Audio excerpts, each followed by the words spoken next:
کچھ شہر صرف اینٹوں اور پتھروں سے نہیں بنتے، وہ تاریخ، عقیدے اور روح سے تشکیل پاتے ہیں۔ بیت المقدس ایک ایسا شہر جس کی گلیوں میں ہزاروں سال کی تاریخ سانس لیتی ہے۔ یہ وہ شہر ہے جہاں وقت کے ہر دور نے اپنے نشان چھوڑے اور جہاں آسمان اور زمین آپس میں ملتے ہیں۔ یہ صرف ایک شہر نہیں بلکہ 3 بڑے آسمانی مذاہب کا روحانی دل ہے۔ ایک شہر، کئی نام، یروشلم، القدس اور ہولی سٹی کے ناموں کے ساتھ تصاویر کی نمائش۔ یہ وہ شہر ہے جسے یہودی یروشلم کہتے ہیں، عیسائی ہولی سٹی اور مسلمان اسے القدس یا بیت المقدس کے نام سے پکارتے ہیں۔ یہ نام مختلف ہیں مگر ان سب کا ایک ہی مطلب ہے، امن کا شہر، تقدس کا شہر۔ اس شہر کی ہر اینٹ میں انبیاء کی داستانیں گونجتی ہیں۔ یہ وہ جگہ ہے جہاں حضرت ابراہیم، حضرت موسیز، حضرت داؤد، حضرت سلیمان اور حضرت عیسیٰ علیہ السلام نے قدم رکھے اور جہاں ان کی تعلیمات نے جنم لیا۔ حصہ دوم، اسلام کا تیسرا مقدس ترین مقام، مسجد اقصی، قبۃ الصخرہ اور اس کے ارد گرد کے مناظر۔ مسلمانوں کے لیے بیت المقدس کی شان سب سے بلند ہے۔ یہ وہ شہر ہے جو مکہ اور مدینہ کے بعد اسلام کا تیسرا سب سے مقدس مقام ہے۔ جب اسلام کا آغاز ہوا تو سب سے پہلا قبلہ یعنی عبادت کی سمت بیت المقدس ہی تھا۔ تقریباً 16 سے 17 ماہ تک مسلمانوں نے اسی شہر کی طرف رخ کر کے نمازیں ادا کیں، لیکن اس کی سب سے بڑی عظمت وہ عظیم رات ہے جسے معراج کہا جاتا ہے۔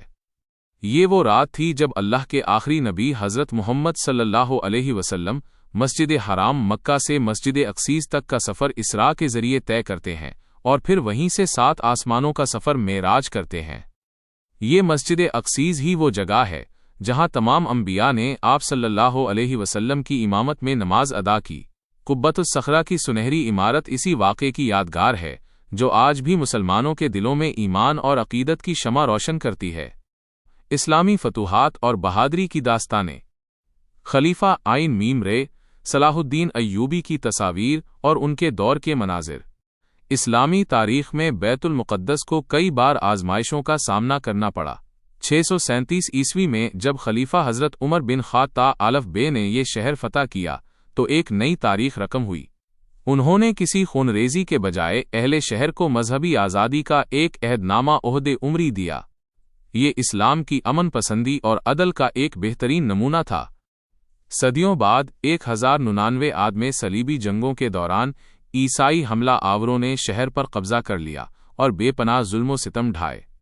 ایسا محسوس ہونے لگا تھا کہ جیسے شہر اپنی روحانیت کھو چکا ہے، مگر 1187 عاد میں تاریخ کے ایک عظیم ہیرو سلطان صلاح الدین ایوبی نے اپنی حکمت اور غیر معمولی بہادری سے بیت المقدس کو آزاد کرایا۔ انہوں نے بھی حضرت عاد میمرا کی طرح اہل شہر کے ساتھ رحم کا معاملہ کیا۔ یہ فتح صرف ایک شہر کی فتح نہیں تھی بلکہ یہ انصاف اور بہادری کی فتح تھی۔ آج کا بیت المقدس، امید اور جدوجہد۔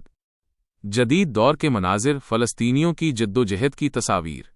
آج بیت المقدس ایک عالمی تنازع کا مرکز بن چکا ہے۔ 20ویں صدی میں یہ شہر اسرائیل اور فلسطین کے مسئلے کا حصہ بنا۔ آج بھی فلسطینی مسلمان اس شہر کے اصل وارث ہیں اور مسجد اقصی کی حفاظت کے لیے جدوجہد اور قربانیاں دے رہے ہیں۔ ان کی یہ جدوجہد محض زمین کے لیے نہیں بلکہ اپنے عقیدے، اپنی شناخت اور اپنے مقدس مقامات کی حفاظت کے لیے ہے۔